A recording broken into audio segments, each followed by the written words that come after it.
I'm just gonna share a little bit about my health story because you guys have been asking and it's long, so you might wanna do this at 2 times speed.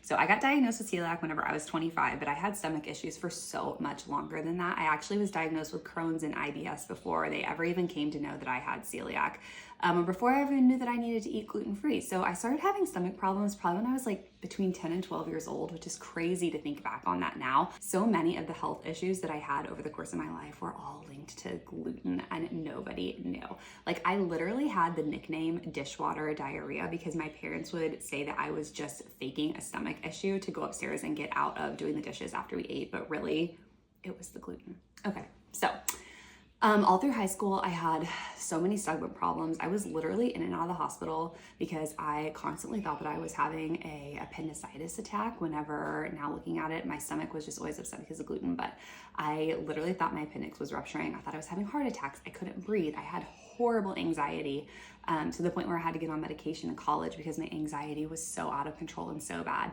I had heartburn, I had GERD, I had all of these things. I had a gamut of tests. I've had barium enemas, which is just about as fun as it sounds. I've drank a ton of barium. I've had so many stomach tests. I've had like gastric emptying tests done. I had all of these things done. I had a stomach scope done whenever I was probably like a junior or senior in high school. And the doctor said that I had flat villi, but nobody like linked that to gluten or celiac. They basically just said that I had like bad nutrient absorption and that could be part of the problem. But I had ulcers, so they said I had like ulcerative colitis. And I even had like a thing done where they widened my throat because I was having trouble swallowing. When I tell you I've been through the gamut. So this all came to a head my sophomore year in college whenever I started throwing up for no reason. Literally, I shit my pants in public, no lie. And it was so freaking embarrassing because I'm gonna tell you guys the most embarrassing thing that has ever happened to me. So I went to my family doctor. I can't believe I'm sharing this with you guys. I probably shouldn't share it. I went to my family doctor because I was like puking uncontrollably, couldn't stop for like over 12 hours. And he said, something is wrong, we need to get you an IV right away. So I went upstairs to like the IV infusion clinic, and the woman that was my nurse was the mom of this girl who absolutely hated me in high school. Like she was so mean to me. So I'm laying there getting my IV and I just start shitting my pants. Like literally, I can't control it. It is just like coming out of my body. I'm puking, I'm pooping. It's horrible, it's awful. And she's my nurse and she has to like help me clean myself up. Little did I know that my gallbladder was going septic, so that's why I was so sick. But in the moment, like think about that. Think about your, like, I don't know if HIPAA was in play here or not. I know she had to have gone home and told her daughter, but it was literally like probably one of the most traumatic moments of my life. Anyways, after that, I got hospitalized. They found out like 4 days later that my gallbladder was going septic. It was leaking poisonous bile into my body. They removed my gallbladder, and I finally met with a gastroenterologist after that who suggested that I read this book called Gut Bliss. I'm gonna link it for you guys in my Amazon store because it literally changed my life. It's probably a little bit old by now, but it is the book that changed my life. She is the first person that ever suggested to do an elimination diet. So I started doing an elimination diet and figured out that gluten made me feel like shit. So I stopped eating it. But I was not like, I didn't even know what celiac was at that point. So I was still like, I would risk it sometimes. I'd be like, I know what is going to happen if I eat gluten, so I'm going to risk it. I'm going to just go ahead and do it. And I didn't avoid like cross-contamination. I would do shared fryers and like use the same knife and stuff. I just didn't eat it. So about 5 years after that and doing that, I was still having all these stomach problems, and I met with a different doctor who went in and did another stomach biopsy and actually confirmed that I had celiac disease. So that was when I was like, I'm gonna say like 27. So I have been celiac now for 10 years, which is crazy. So I've been avoiding gluten since then.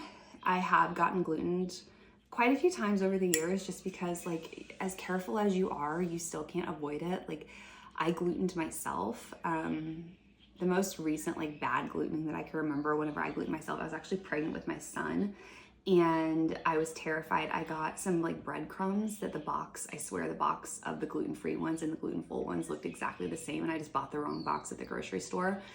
And I was eating this dinner that I made. I'm like 7 months pregnant.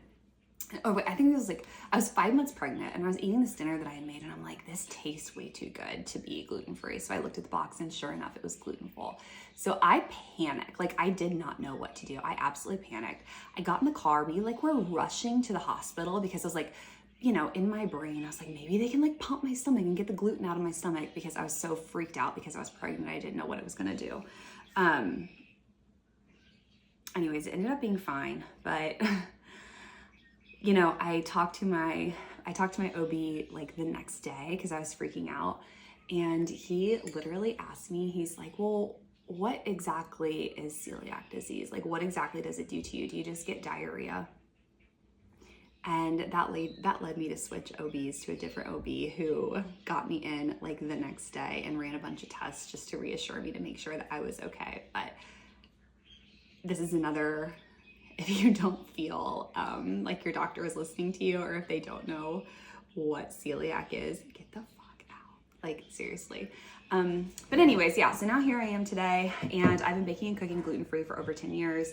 I have culinary training, and long story short, whenever I got this this celiac diagnosis, it really put kind of a bummer on like my love of food and my love of cooking.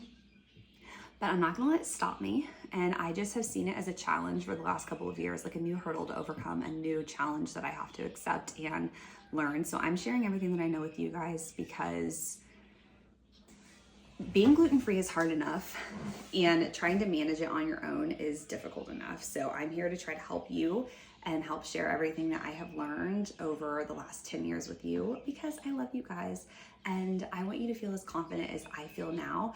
I know how I felt 10 years ago. I know how I felt 15 years ago, and it was so overwhelming. So anyways, I'm Nicole. I'm here to listen to you, to help you. Message me anytime. I love talking to you guys, and yeah, I hope you have a great day. Okay, that's enough. You guys will listen to me ramble long enough. Good morning, good night. All right, goodbye.